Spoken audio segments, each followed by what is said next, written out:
খাজা গরিব নওয়াজ হজরত মঈনুদ্দিন চিশতি রহমতুল্লাহ আলাইহের দরগায় অবস্থিত প্রধান মসজিদ, সাতখানা মসজিদের মধ্যে এটাই অন্যতম।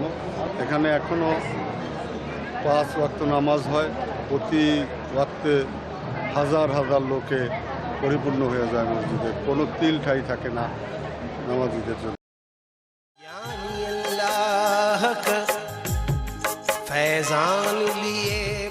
হযরত খাজা গরিব নওয়াজ রহমতুল্লাহ আলাইহের রওজা মোবারকের পশ্চিম দিকে শ্বেত মরমরের সুবৃহৎ ইমারতটি শাহজাহানি মসজিদ বা জামে মসজিদ। সম্রাট শাহজাহান যুবরাজ থাকাকালীন উদয়পুর জয় করিয়া রওজা মোবারকে হাজিরি দিতে আসিয়া মসজিদের কল্পনা করিয়াছিলেন।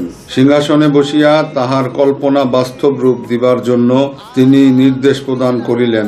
148 ফুট দৈর্ঘ্য এবং 125 ফুট প্রস্থ বিশিষ্ট ছাদ, দেয়াল ও ভিটি ইত্যাদি সমস্তই শ্বেত মর্মরের। এই মসজিদটির কাজ সমাপ্ত করিতে 14 বছর সময় লাগিয়াছিল।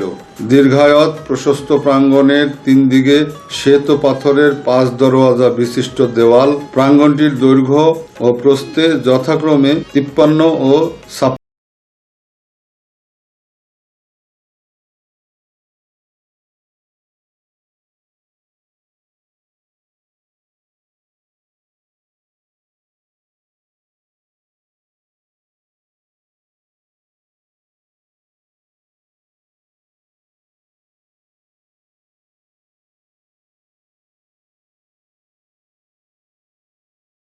ও দিল্লির দরওয়াজা অতিক্রম করিয়া কতদূর পথ অগ্রসর হইলেই আনাসাগরের পারে স্বল্প উচ্চ সদাবাহার পাহাড়ের উপর হজরত খাজা গরিব নওয়াজ রহমতুল্লাহ আলাইহের চিল্লা শরীফ, যাহা খাজা সাহেব কা চিল্লা নামে প্রসিদ্ধ।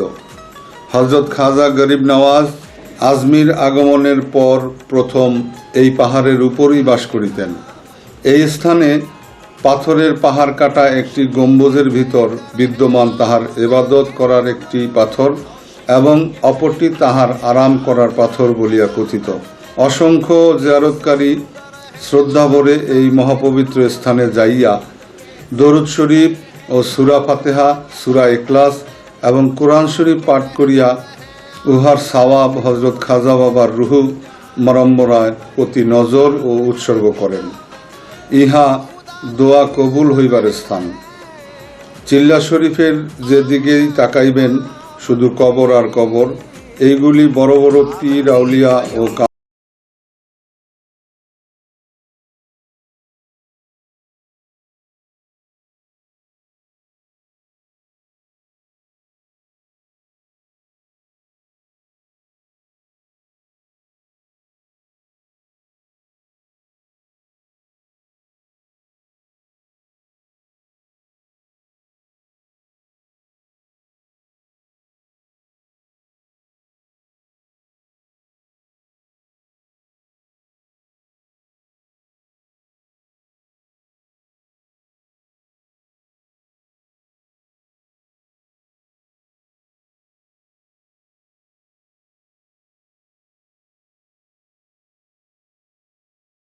খাজা বাবার মাজার শরীফ বহুকাল যাবৎ দালানবিহীন অবস্থায় ছিল।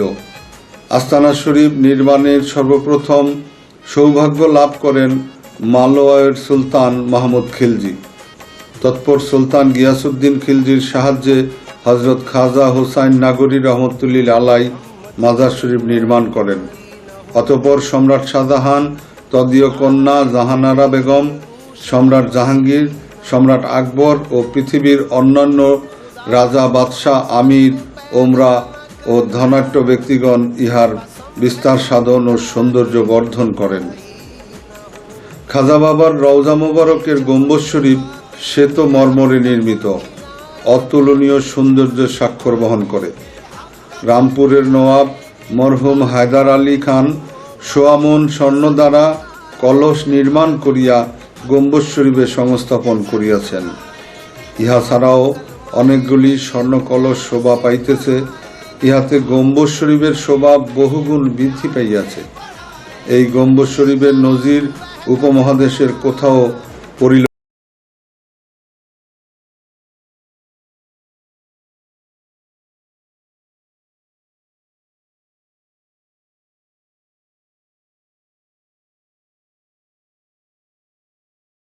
সেমার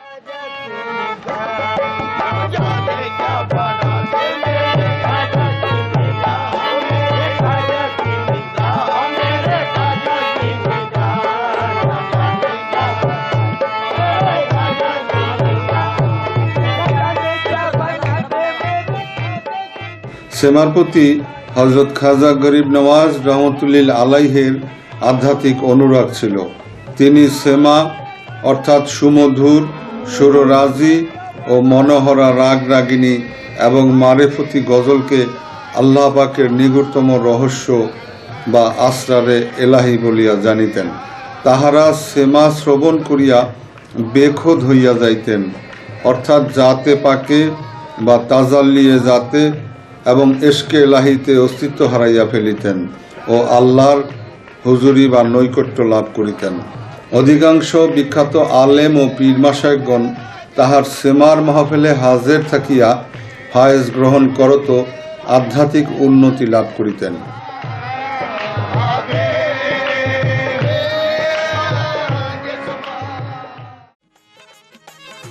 বিশ্ববিশ্রুত মহান মাশায়েখ ও আউলিয়াগণের কুতুবে আফতাব হজরত বাবা ফরিদুদ্দিন গঞ্জসাকর রহমতুল্লিল আলাই, হজরত খাজায়ে খাজেগান বাবা গরিব নওয়াজের দরবারে দীর্ঘদিন চিল্লা করিয়া ইতিহাস বিখ্যাত পীরগণের পীর, অলিগণের অলি, কুতুব ও আবদালগণের সর্দার হইয়া গিয়াছিলেন।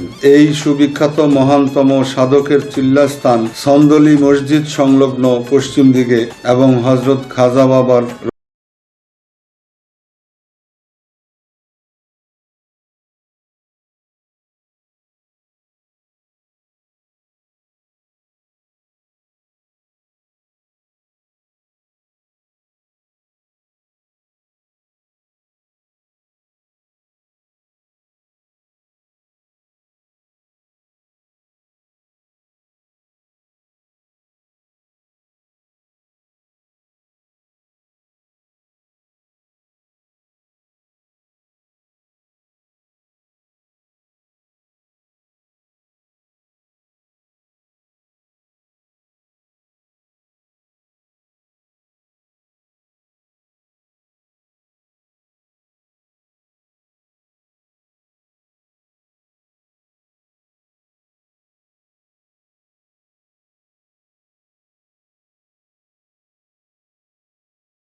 এই ইসলাম ধর্মের সম্রাটের মহিমান্বিত মর্তবার ডঙ্কা সারা আসমান ব্যাপী এবং ফেরেশতাগণের কানে বাজিতে থাকিবে এবং এই দেশের মুসলমানগণের ভবিষ্যৎ বংশধরগণ কিয়ামত অবধি শাইখুল ইসলাম হজরত খাজা মাইনুদ্দিন চিশতির মহানতম দরবারে কৃতজ্ঞতার সহিত হাজির হইতে থাকিবে এবং তাহার অনুগ্রহ ও আনুগত্য লাভ দ্বারা আল্লাহর দরবারে নৈকট্য প্রাপ্ত হইতে থাকিবে।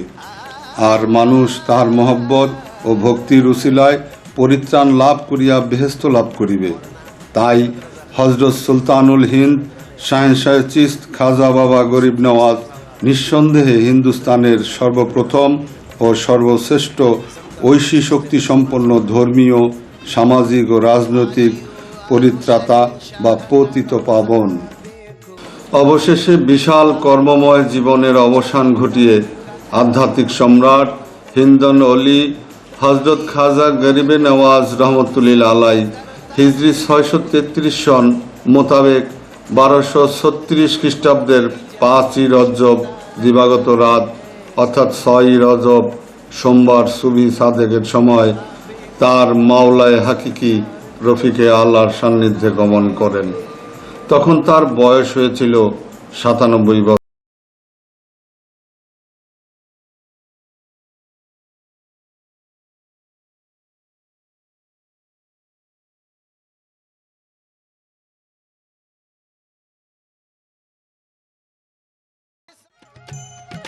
পাগল বানাইলাম মোরে, থাকিতে পারি না ঘরেতে,